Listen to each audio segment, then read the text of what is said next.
Halo sahabat Sakir, salam syukur. Bertemu lagi dengan saya Septian El Sakir, penulis buku Islamic Hypnoparenting. Kali ini kita akan membahas tentang dampak pandemi corona. Orang tua jadi sering marah-marah terhadap anaknya. Kita akan coba gali apa 5 penyebab orang tua menjadi sering marah-marah. Oke, tapi sebelum kita bahas lebih lanjut, jangan lupa subscribe dulu channelnya.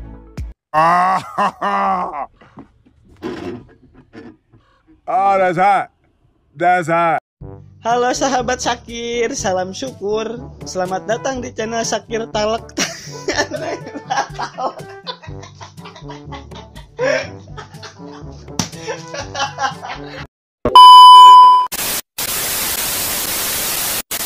Halo sahabat Sakir, salam syukur.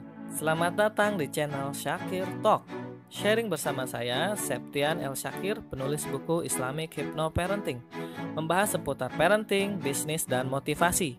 Jika channel ini bermanfaat, jangan lupa tekan tombol subscribe dan loncengnya ya, karena subscribe itu gratis.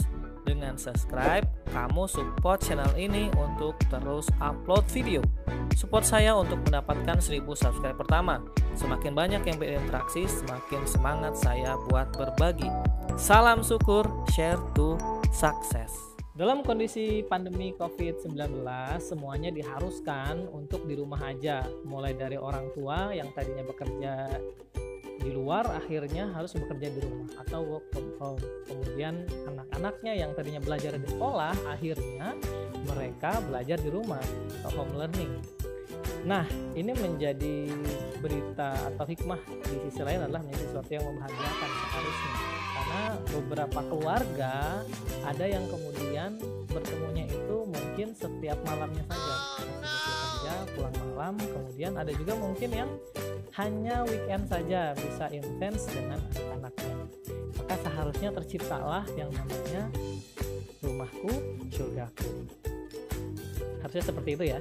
Dan semuanya akan betah di rumah. Kenyataannya, menurut sebagian besar orang tua ya, ketika mereka bercerita, ketika 7 hari pertama mereka merasa masih baik-baik saja. Tapi sudah masuk minggu kedua dan seterusnya, nah mereka mulai merasakan emosinya mulai meningkat kepada anaknya.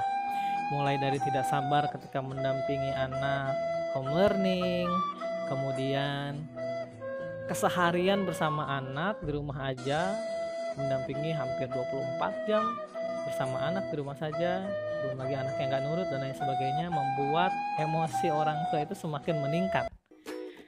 Nah, karena dalam kondisi normal ya, dalam kondisi normal biasanya kan sebagian besar atau orang tua pada umumnya dalam tanda petik menitipkan anaknya ke gurunya. Dari pagi sampai siang si anak di sekolah, atau mungkin ada juga yang kemudian sampai sore. Kemudian ketika sudah sore anaknya pulang pun sudah lelah, makan, istirahat, mandi, mungkin juga ada yang kemudian si anaknya main lagi. Interaksi dengan orang tua itu begitu sedikit sekali, mungkin hanya di malam hari, setelah itu istirahat, dan rutinitasnya terus seperti itu. Belum lagi weekend pasti anak-anak juga main dengan teman-temannya. Jadi ketika kemudian dalam kondisi seperti ini orang tua shock, orang tua kaget karena dalam waktu yang cukup panjang bersama orang tuanya dengan si anak. Seharusnya sih hal ini tidak terjadi ya, karena kan surgaku rumahku. Sepertinya jika seandainya hal ini terjadi di dalam rumah atau keluarga kita, ada sesuatu yang salah. Coba sekarang kita akan kaji apa sih 5 penyebab yang menyebabkan para orang tua jadi sering marah-marah. Yang pertama, tidak siap bersama anak. Ya, banyak orang tua yang tidak menyiapkan waktu banyak bersama anak karena dalam kondisi kesehariannya biasanya waktunya banyak dihabiskan untuk pekerjaannya, waktunya banyak dihabiskan untuk handphonenya, waktunya banyak dihabiskan untuk laptopnya dan mungkin aktivitas lainnya. Dan dalam kondisi biasanya waktunya hanya sedikit sekali dialokasikan untuk anaknya, sehingga dalam kondisi seperti ini harus mendampingi anak secara full setiap harinya. Nah, orang tua sudah mulai merasa terganggu. Jadi ketika ada gangguan-gangguan kecil dari anak, orang tua sudah mulai terganggu karena tidak terbiasa. Ketika harus mendampingi anak, orang tua juga tidak terbiasa, sehingga ini menyebabkan emosi muncul karena orang tua tidak siap sebelumnya. Yang kedua, tidak memahami fase anak. Ya, banyak orang tua yang tidak memahami fase anak. Dia mendidik anaknya, anak pertama sampai kemudian mungkin anak kelima, anak keenam, semuanya dianggap sama. Padahal paut antar anak pertama sampai anak kelima misalnya sangat terpaut jauh usianya, tapi mendidik dengan cara yang sama. Padahal si anak itu punya fasenya sendiri-sendiri. Parent harus tahu 3 fase dalam mendidik anak. Nah, untuk penjelasan 3 fase dalam mendidik anak, video lengkapnya nanti kita akan bahas di video selanjutnya ya.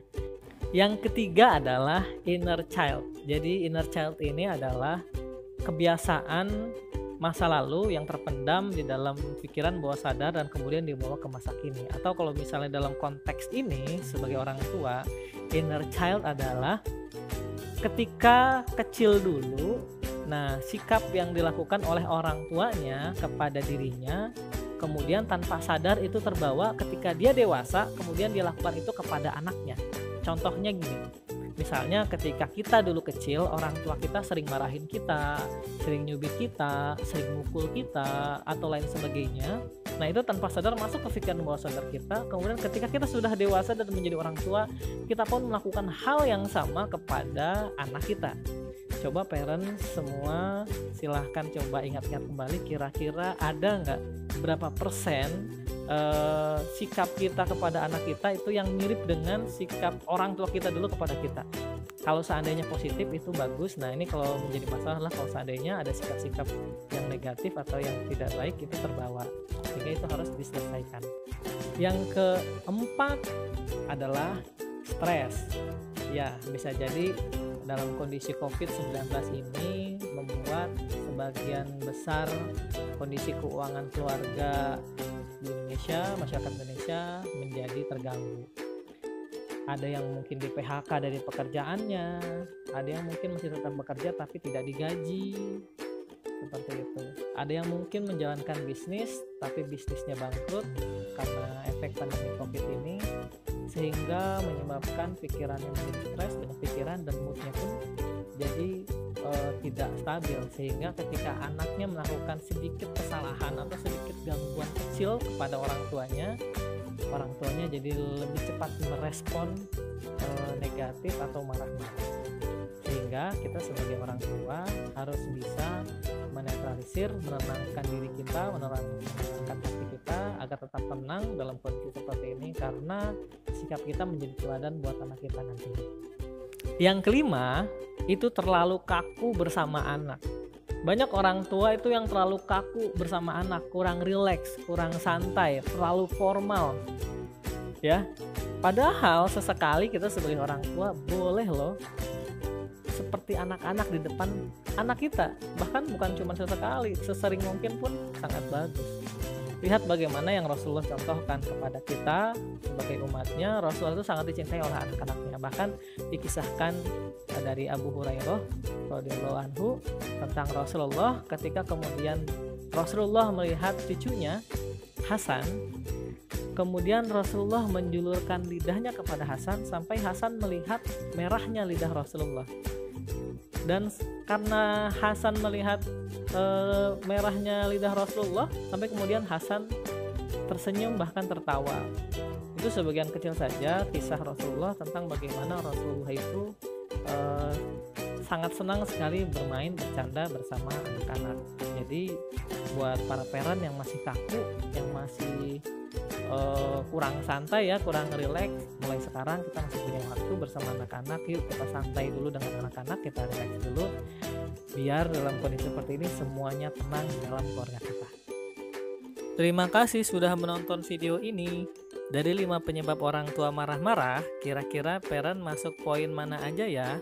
Jika video ini bermanfaat, silahkan di-share. Jangan lupa tekan tombol subscribe dan loncengnya ya. Salam syukur.